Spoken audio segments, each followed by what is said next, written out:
All right, I want to cover something that I've been running into since I've started doing these two fuel tanks. So these are TRQ, but I think any of the new aftermarket tanks are going to run into the same issue. So this is a 95 Ford F-250, and that's the factory connector. And when you buy the new tank, it usually comes with a sending unit. This is the connector that they give you with the sending unit. It does not pair up with the factory connector at all. So this is what comes out from the sending unit, and then they ship this with it. So here's the issue. The colors don't match up. And so you need to map these wires to these wires in order to plug it into your sending unit, okay? Here's where it gets interesting. The front tank is different than the rear tank. And by different, I mean the factory harness wires are completely different colors.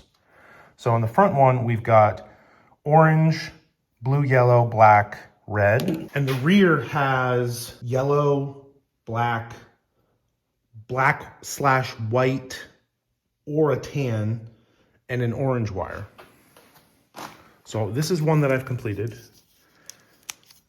And so what's inside this bundle is I stripped both connectors, factory harness over here, new connector over here, soldered each line, then I wrapped them in shrink wrap, and then I put some tape over them, put the casing back together. So if you're doing these tanks, you need to know what the mapping of wires is, and that's why I'm making this video, because I have it. Again, front tank wiring is different than rear tank wiring. I consider this the front tank. I think some manufacturers call this the mid tank. There's only two tanks. This one's in front, that one's in back. That's my opinion. Okay, so let's cover the front tank first. So if you're looking at this connector, I've got a red, black, blue, yellow, orange. Your red goes to the gray wire on the new connector. I'm gonna put this here just for reference. Red goes to the gray connector. The black goes to the black-white connector. The orange, this is again factory side, new connector side. Orange goes to black, and blue, yellow goes to purple. So you're gonna cut this end off here, and then you're gonna match up these lines, these wires, with these wires using this code for the front, okay? Let's go to the back tank. Okay, same situation. Again, I've already done this one. Your yellow is gonna go to purple. Your black is gonna go black-white. Some models, this is where it gets interesting. Some models have a black-white wire. On some models, this same wire is tan instead of black-white. So your black-white and or tan wire is gonna go to gray.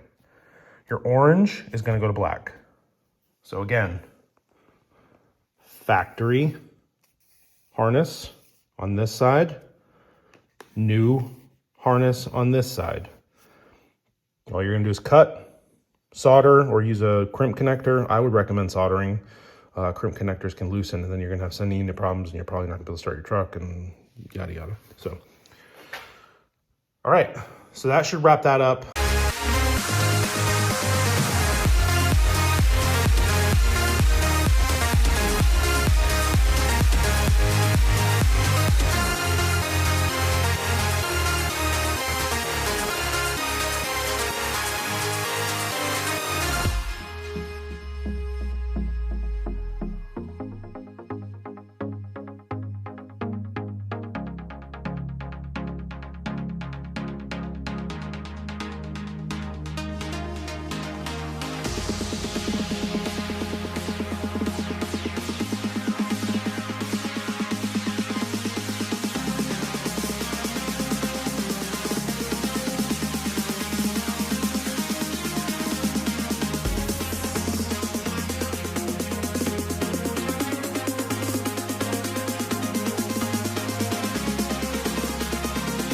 I just wanted to show you guys this solder joint. So a lot of people are like, I can't solder, like, how am I gonna do this? And I've taught a few people how to solder, and I'm not a professional, but it's all about heat. You got to have a soldering iron that has a good amount of heat. So this is, you know, one from the Jungle website. It goes up to 896. And the technique that I use is, okay, so you twist the wires kind of together, almost in like a handshake. If you're using shrink wrap tubing, like down here, you have to be careful that the tubing can still get over the handshake. So you give it like a kind of half turn to get them just to kind of seat together. Then just put your soldering iron on top of the two bare wires. Get them nice and hot. I mean, I'll leave the soldering iron there for at least 30 seconds to get the wires hot. Then I'll melt some solder. So ideally the solder melts against the wire, not the tip of the soldering iron. That's ideal.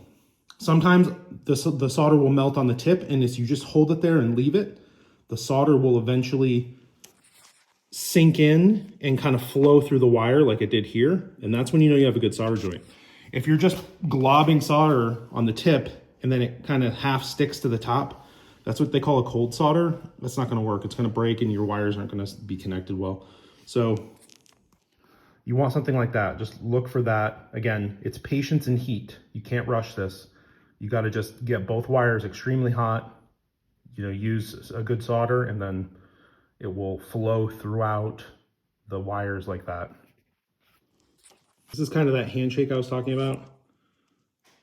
I can easily pull those apart, but if I put my soldering iron on top, now I can start to work the heat and the solder into it. Another thing, if you're using shrinking, like shrink tubing, make sure it's far enough down the wire, because this wire is going to get hot. And if it gets too hot, this will start to shrink. So make sure it's far enough down so you don't preemptively shrink it before you have it where you want it.